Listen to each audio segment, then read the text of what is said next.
यह कथा है राजा प्रजापति के समय की। राजा प्रजापति अपने राज्य में नेक दिल और दयालु शासक के रूप में जाने जाते थे।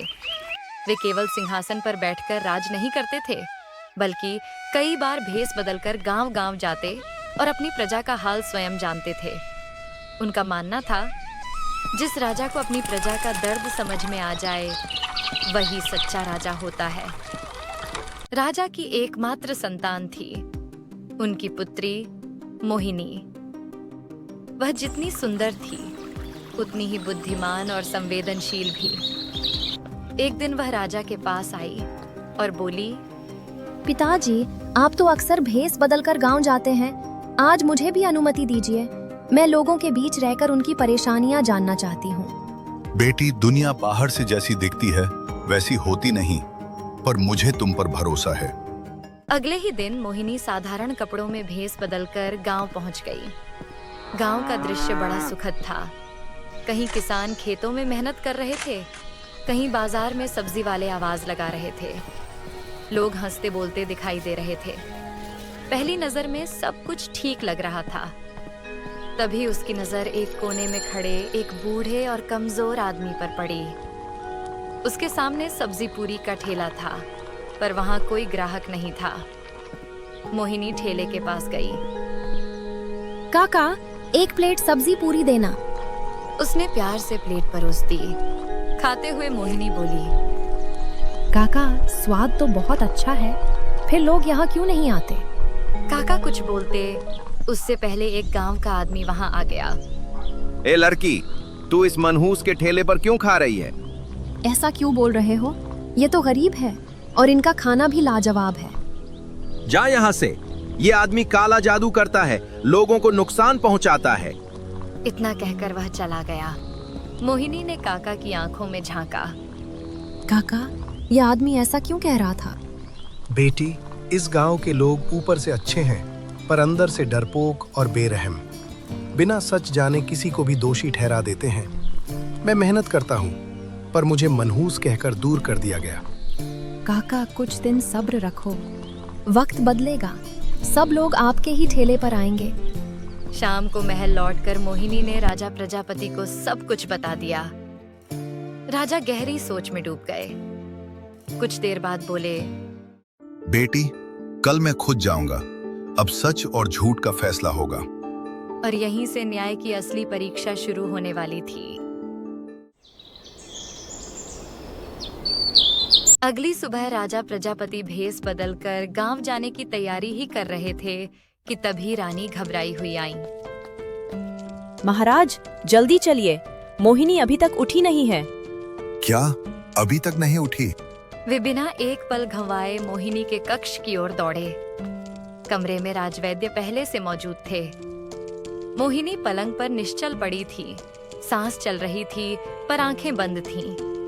वैद्य जी, मेरी बेटी को क्या हुआ है? महाराज, शरीर से तो सब ठीक लग रहा है, पर समझ नहीं आ रहा कि राजकुमारी को होश क्यों नहीं आ रहा। मतलब ये कोई साधारण बीमारी नहीं लगती। 2 दिन बीत गए। महल में सन्नाटा छा गया। न हंसी न संगीत। राजा रात रात भर जागते रहे, पर मोहिनी को होश नहीं आया। अंततः चिंतित राजा एक प्रसिद्ध साधु के पास पहुंचे। साधु ने ध्यान लगाया, फिर गंभीर स्वर में बोला, महाराज, किसी बाहरी शक्ति का प्रभाव लग रहा है। किसी ने अनजाने में या जानबूझकर कोई गहरी शक्ति जगा दी है। उसी कारण राजकुमारी चेतना में नहीं आ पा रही। यह सुनते ही राजा का हृदय कांप उठा। क्या इसका कोई उपाय है? सच सामने आए बिना उपाय संभव नहीं। उधर गांव में अलग ही चर्चा चल रही थी। अरे भाई, उस मनहूस सब्जी पूरी वाले को देखा क्या? नहीं यार, 2 दिन से गायब है, पता नहीं कहाँ चला गया। लगता है नया शिकार मिल गया होगा, इसलिए गायब है। अरे छोड़ो, ये सब झूठ है। वो कोई काला जादू नहीं करता, बस लोग बेवजह डरते हैं। तो एक बार उसकी सब्जी पूरी खा लेना, फिर बताना। उसके बेटे को पता होगा शायद। इसी गांव में उस बूढ़े का बेटा दीपक भी रहता था। उसका मटन करी का ठेला पूरे गांव में मशहूर था। दो ग्राहक खाते हुए बोले, भाई दीपक सच बता, ये चावल इतने खिले खिले कैसे होते हैं? चावल तो आम है भाई, बस पकाने का तरीका अलग है। अरे चावल छोड़, तेरी मटन करी जैसी बनाना सिखा दे। इतनी मसालेदार और तीखी कैसे होती है? तभी एक गांव वाला आकर बोला, दीपक, तेरे पिताजी 2 दिन से दिखाई नहीं दे रहे, कुछ पता है? नहीं भाई, मैं भी कई दिनों से उनसे मिला नहीं। कह देना उनसे अब किसी पर काला जादू न करें, नहीं तो गांव वाले छोड़ेंगे नहीं। दीपक चुप हो गया, मन ही मन बुदबुदाया, कहाँ हो पिताजी? कहीं आप गांव पर कोई नई मुसीबत तो नहीं ले आए? महल के एकांत कक्ष में राजा प्रजापति चिंता में डूबे बैठे थे। आंखों के सामने मोहिनी का निश्चल चेहरा घूम रहा था। तभी उन्हें अचानक मोहिनी की कही हुई बात याद आई। वह बूढ़ा सब्जी पूरी वाला। हो न हो, इस घटना का सूत्र वहीं से जुड़ा है। बिना देर किए राजा ने साधारण कपड़े पहने और अकेले गांव की ओर चल पड़े। मोहिनी ने जिस जगह का जिक्र किया था, राजा ठीक वहीं पहुंचे। पर ठेले की जगह खाली थी, न कोई आदमी न कोई हलचल। राजा पास के एक गांव वाले से बोले, भाई, यहाँ एक बूढ़ा आदमी सब्जी पूरी का ठेला लगाता था, वो कहाँ है? अरे भाई 3 दिन से गायब है, कहाँ गया किसी को नहीं पता। क्या उसका कोई रिश्तेदार इसी गांव में है? हाँ, उसका एक बेटा है दीपक, गांव के चौराहे के पास रहता है। मेरी मानो तो उसकी खोज छोड़ दो, वो आदमी ठीक नहीं है, तुम्हें नुकसान पहुंचा सकता है। नुकसान? अब नुकसान उसे होगा, वो भी बहुत गहरा। राजा दीपक के घर पहुंचे। बाहर से आवाज दी, अरे ओ, घर पर कोई है क्या? बाहर आओ जल्दी से। कोई जवाब नहीं आया। तभी पीछे से दीपक आता दिखाई दिया। अरे भाई, क्यों चिल्ला रहे हो? क्या बात है? जो बूढ़ा सब्जी पूरी का ठेला लगाता है, क्या वो तुम्हारे पिता हैं? हाँ भाई, पर हुआ क्या? सच सच बताओ, वो अभी कहाँ है? मेरी बेटी की जिंदगी का सवाल है। क्या बेटी? दीपक हक्का बक्का रह गया। तब राजा ने अपनी पहचान बताई और मोहिनी के साथ हुई पूरी घटना सुना दी। दीपक का चेहरा उतर गया। वह राजा को भीतर ले गया। महाराज, मुझे क्षमा कीजिए। आप चिंता मत कीजिए, मैं पिताजी को जल्द से जल्द ढूंढ निकालूंगा। क्या तुम्हें कुछ अंदाजा है कि उन्होंने मेरी बेटी के साथ क्या किया होगा? महाराज, मेरे पिता काले जादू के वश में आ चुके हैं। वे अचेतन अवस्था में दूसरों पर प्रयोग कर बैठते हैं। आप मुझे 2 दिन की मोहलत दीजिए, मैं उन्हें ढूंढ कर आपके सामने लाऊंगा। ठीक है, 2 दिन। अगर नहीं मिले तो मैं खुद खोजूंगा और तब उन्हें कोई नहीं बचा सकेगा। राजा वहां से चले गए। दीपक अकेला रह गया। वह बुदबुदाया, हे भगवान, अगर 2 दिन में पिताजी नहीं मिले तो राजकुमारी को कोई नहीं बचा पाएगा। दीपक ने एक पल भी गंवाया नहीं। राजा के जाने के बाद वह तुरंत अपने पिता को ढूंढने निकल पड़ा। पहले पूरे गांव की गलियां छानी, बाजार, चौराहा, पुराना कुआं, पर कहीं कोई सुराग नहीं मिला। अंत में वह उनके पुराने जर्जर घर पहुंचा। टूटी छत, सूनी दीवारें, पर वहां भी पिता नहीं थे। दीपक निराश होकर बाहर ही निकला था कि तभी 2 गांव वाले हांफते हुए उसकी ओर दौड़े। भाई दीपक, जल्दी चल, तेरे पिताजी जंगल में हैं और लगता है मर चुके हैं। यह सुनते ही दीपक के पैरों तले जमीन खिसक गई। क्या क्या बोल रहे हो तुम? तीनों बिना रुके जंगल की ओर भागे। जंगल में पहुंचकर दोनों गांव वाले ठिठक गए। चारों ओर सन्नाटा था। जमीन पर न कोई शरीर, न कोई निशान। पहला डरते हुए बोला, भाई, मैंने अपनी आंखों से देखा था, यहीं पड़े थे तुम्हारे पिताजी। सच कह रहा हूँ दीपक, यहीं इसी जगह, पर अब गायब कैसे हो गए? दीपक गहरी सोच में डूब गया। मन ही मन बुदबुदाया, पिताजी, आप क्या कर रहे हो? किस तरह की चाल चल रहे हो? जंगल से यह खबर आग की तरह फैल गई। पूरे गांव में डर बैठ गया। लोग झुंड बनाकर मुखिया जी के पास पहुंचे। एक गांव वाला बोला, मुखिया जी आप कुछ कीजिए। आदमी जंगल में दिखता है फिर गायब हो जाता है। डरने से कुछ नहीं होगा, पहले सच्चाई जाननी होगी। दीपक को तुरंत यहाँ बुलाओ। कुछ देर में दीपक आ गया। मुखिया बोले, दीपक, तुम अच्छे इंसान हो, इसमें कोई शक नहीं, पर तुम्हारे पिता गांव के लिए मुसीबत बनते जा रहे हैं। अगर तुम्हें कुछ भी पता हो तो अभी बताओ। मुखिया जी, मैं सच कह रहा हूँ, मुझे खुद कुछ नहीं पता। मैं भी उन्हें ढूंढ रहा हूँ। तभी भीड़ में से एक आदमी बोला, 3 दिन पहले एक लड़की गई थी उसके ठेले पर। उसी दिन से वो गायब है और तभी से ये अजीब घटनाएं शुरू हुई हैं। सब लोग एक दूसरे का मुंह देखने लगे। डर और शक और गहरा गया।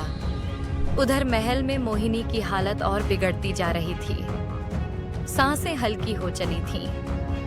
बहुत हो गया, अब मैं खुद जाऊंगा, उस मनहूस को ढूंढ कर लाऊंगा, चाहे जो हो जाए। राजा प्रजापति कुछ विश्वसनीय सिपाहियों के साथ उस बूढ़े को ढूंढने निकले ही थे कि तभी एक आदमी हांफता हुआ आया। महाराज, मैंने उस बूढ़े को देखा है। महल के पास जो पुराना खंडहर है वही है। चलो अभी की अभी वहां। राजा ने एक पल भी न गंवाया। खंडहर में पहुंचते ही सब ठिठक गए। जमीन पर वही बूढ़ा आदमी पड़ा था, कमजोर, सांसें टूटी टूटी सी। राजा गुस्से से बोले, इतने दिनों से यहाँ छुपे बैठे थे? कोई जवाब नहीं। एक सिपाही ने पास जाकर देखा। महाराज, ये बहुत गंभीर हालत में है। बूढ़े ने मुश्किल से आंखें खोली, कांपती आवाज में बोला, महाराज, मुझे माफ कर दीजिए। मैंने आपकी बेटी पर काला जादू किया था। अब वही जादू मुझे ही खत्म कर रहा है। राजा का चेहरा सख्त हो गया। अगर पश्चाताप है तो जल्दी बताओ, मेरी बेटी को कैसे बचाएं? महाराज, ये आसान नहीं। ये शक्ति बहुत ताकतवर है। इसे हराने के लिए कुशल व्यक्ति चाहिए। कौन है वो? मेरा बेटा दीपक। राजा चौंक गए। क्या दीपक और काला जादू? तुरंत दीपक को बुलाया गया। पिता को इस हालत में देखकर दीपक टूट गया।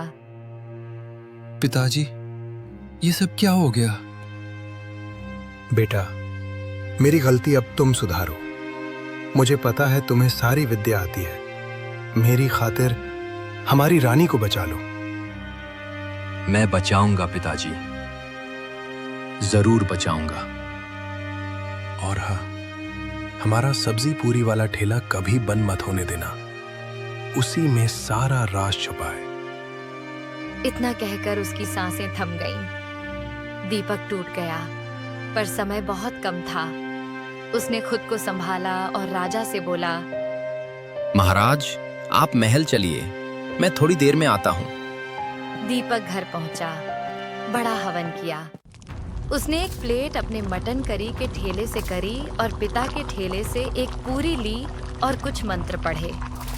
उसने वह भोजन महल लेकर गया और रानी मोहिनी को खिलाया। राजा घबराकर बोले, दीपक, ये तुम क्या कर रहे हो? महाराज, एक रहस्य है। मैं और मेरे पिता साधारण इंसान नहीं थे। हमारी सारी शक्तियां हमारे बनाए भोजन में बसती थीं। आज मैंने अपनी और पिताजी की शक्ति मिलाकर रानी को दी है। राजा कुछ समझ ही नहीं पाए। तभी मोहिनी की आंखें खुल गईं। पिताजी। बेटी, तुम ठीक हो गई? मोहिनी पूरी तरह स्वस्थ हो गई। राजा ने दीपक को खुशी से कहा, तुमने मेरी बेटी ही नहीं, मेरा राज्य बचा लिया। कुछ दिनों बाद गांव में एक नया नजारा था। सुबह सुबह दीपक का ठेला लगता, मटन करी और पूरी। एक गांव वाला हंसकर बोला, अरे भाई, सुबह सुबह मटन? हाँ भाई, आज से हर सुबह मटन करी और पूरी का नाश्ता मिलेगा। पर भाई, मटन और पूरी एक साथ कैसे लगेगी? एक बार खाकर देखो और फिर बताना। एक आदमी ने छक्कर कहा। अरे, ये तो सबसे बढ़िया नाश्ता है। और उसी दिन से यह नया स्वाद पूरे गांव की पहचान बन गया। राजा संतुष्ट थे, बेटी सुरक्षित थी और काले जादू की एक दुखद कहानी से एक अनोखी परंपरा जन्म ले चुकी थी। यहीं इस कथा का अंत होता है, जहां भय से स्वाद और अंधेरे से उजाला पैदा हुआ।